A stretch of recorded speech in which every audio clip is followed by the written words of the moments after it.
Metabolism বাড়ায় যেসব খাবার। সবুজ চা শরীরের ফ্যাট বার্নিং প্রক্রিয়া দ্রুত করে। ঝাল মরিচে থাকার ক্যাপসাইসিন মেটাবলিজম বাড়াতে সাহায্য করে।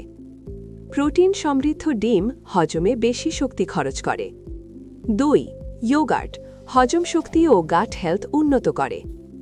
কফি শরীরের এনার্জি ও ক্যালোরি বার্ন বৃদ্ধি করে। আদা হজম শক্তি বাড়িয়ে ক্যালোরি খরচে সহায়তা করে। বাদাম শরীরে দীর্ঘক্ষণ এনার্জি ধরে রাখতে সাহায্য করে।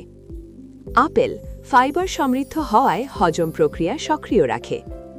লেবু পানি শরীর ডিটক্স করে মেটাবলিজম বুস্ট করে। পর্যাপ্ত পানি পান করলে শরীরের ক্যালোরি বার্ন স্বাভাবিকভাবে বাড়ে। কিডনিতে পাথর হলে হঠাৎ তীব্র ব্যথা কোমরের পাশে অনুভূত হয়। এই ব্যথা ধীরে ধীরে পেট ও নিচের অংশে ছড়িয়ে পড়ে। প্রস্রাবে জ্বালাপোড়া, রক্ত বা ঘন রঙের পরিবর্তন দেখা যেতে পারে। ছোট পাথর হলে নিয়মিত বেশি পানি পান করলে সহজে বের হয়। প্রতিদিন কমপক্ষে 3 লিটার পানি পান কিডনির জন্য উপকারী। লেবুর রস খেলে পাথর ভাঙতে কিছুটা সাহায্য করতে পারে। ব্যথা বেশি হলে ডাক্তারের পরামর্শ ছাড়া ওষুধ গ্রহণ করবেন না। বড় পাথর হলে লেজার চিকিৎসা বা অপারেশন প্রয়োজন হতে পারে। অতিরিক্ত লবণ ও অক্সালেটযুক্ত খাবার খাওয়া কমিয়ে দিন। প্রতিদিন সুস্থ থাকতে নিয়মিত পানি পান ও স্বাস্থ্যকর জীবনযাপন বজায় রাখুন। হাত জীবাণুমুক্ত করার সঠিক নিয়ম। প্রথমে পরিষ্কার পানিতে হাত ভিজিয়ে নিন। সাবান নিয়ে 2 হাত ভালোভাবে ঘষতে শুরু করুন। হাতের তালু, পিঠ, আঙুলের ফাঁক ভালোভাবে পরিষ্কার করুন। নখের নিচ ও বুড়ো আঙুল আলাদা করে ঘষে পরিষ্কার করুন। অন্তত 20 সেকেন্ড ধরে হাত ধুতে থাকুন। পরিষ্কার পানিতে ভালোভাবে সাবান ধুয়ে ফেলুন। পরিষ্কার তোয়ালে বা টিস্যু দিয়ে হাত মুছে নিন।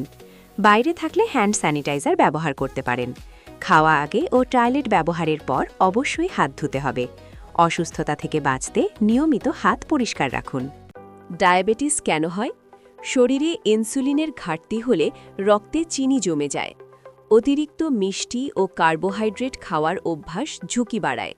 শারীরিক পরিশ্রম কম করলে শরীর গ্লুকোজ ঠিকমতো ব্যবহার করতে পারে না। অতিরিক্ত ওজন বা স্থূলতা ডায়াবেটিসের বড় কারণ। বংশগত কারণে অনেকের ডায়াবেটিস হওয়ার ঝুঁকি থাকে। মানসিক চাপ ও অনিয়মিত জীবনযাপনও প্রভাব ফেলে। বয়স বাড়ার সাথে সাথে ঝুঁকি ধীরে ধীরে বৃদ্ধি পায়। সুস্থ থাকতে নিজের যত্ন নিন। গর্ভবতী মায়েদের সংক্ষিপ্ত খাদ্য তালিকা। সকাল দুধ, ডিম, রুটি বা ওটস ও পুষ্টিকর ফল।